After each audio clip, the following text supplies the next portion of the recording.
Eto na nga mga chong, marami tayong basketball updates. Coach Tim Cone, kumpiyansa sa Barangay Ginebra, this Governors Cup. RJ Abarrientos, may nire-request sa Barangay Ginebra.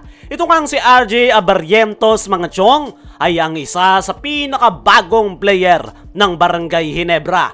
Nakuha nga nila ito bilang 3rd overall pick sa kakatapos lang na PBA Rookie Draft. Bago nila ito makuha sa draft ay malaking sugal ang ginawa ng Barangay Ginebra kung saan binitawan nila yung kanilang mga key players na sila Stanley Pringle, lalong-lalo na si Christian Stan Hardinger para lang ma-secure ang nasabing Ginebra rookie. Ang paliwanag nga dyan ni Coach Tim Cone ay kailangan nila ng mga batang players at mahirap nga raw mag-pass up sa isang generational talent gaya nitong si RJ Abarrientos. Sa ngayon nga mga chong ay walang problema ang Barangay Ginebra dito kay RJ Abarrientos. Nakapirma na nga ito ng kontrata at dumadalo na sa practice ng Barangay Ginebra. Napakasipag nga rin ito kaya naman tuwang-tuwa ang Ginebra coaching staff, lalong-lalo na itong si Coach Tim Cone. Pero mayroon ngang nire-request ang Barangay Ginebra rookie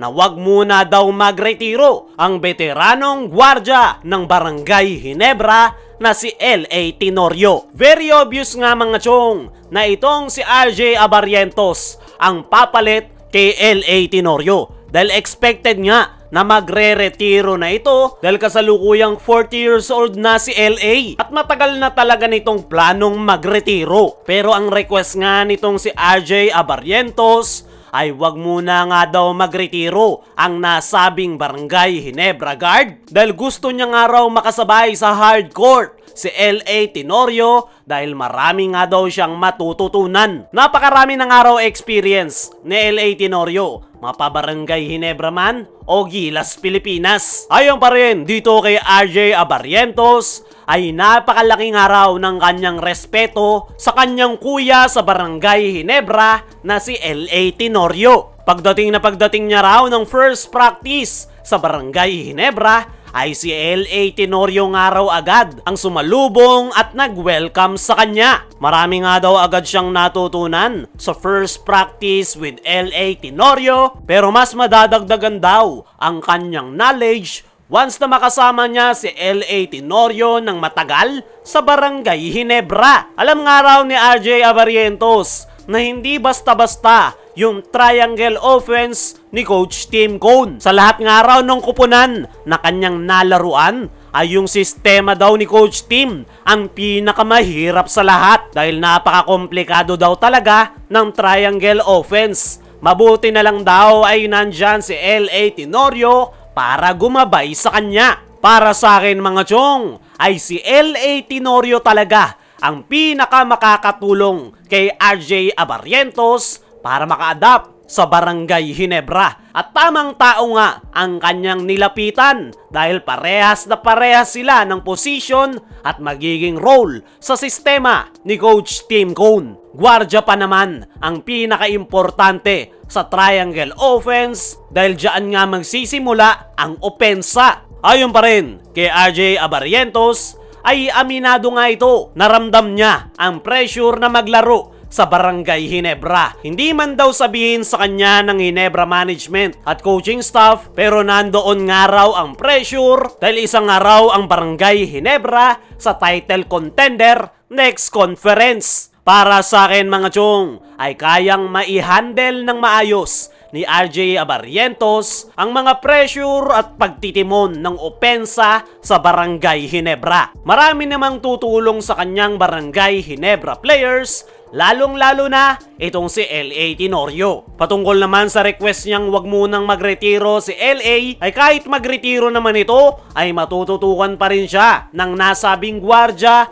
dahil magiging parte ito ng Barangay Ginebra coaching staff. Kung si RJ Abarrientos ay nire-request na wag munang magretiro si L.A. Tenorio, ay kumpiyansa naman itong si Coach Tim Cone sa kanyang kupunan na Barangay Ginebra this upcoming Governors Cup. Nitong mga nakalipas na linggo nga mga chong ay nagkaroon ng massive rebuild sa lineup ng Barangay Ginebra. nawala yung kanilang mga key players na sila Stanley Pringle at Christian Stan Hardinger. Kaya naman, maraming Barangay Ginebra fans ang nababahala. Kesyo humina raw yung lineup ngayon ng Barangay Ginebra dahil sa pagkawala ng kanilang main big man na si Christian Stan Hardinger. Pero ayon nga mismo kay Coach Tim Cone sa kanyang naging latest interview, ay kumpiyansa nga ito sa kanyang kasalukuyang koponan. Alam nga raw ni Coach Tim Cone na napakalaki ng pinagbago at marami pang kailangang ayusin. Sa umpisa nga lang daw mahirap dahil kailangang mag-adjust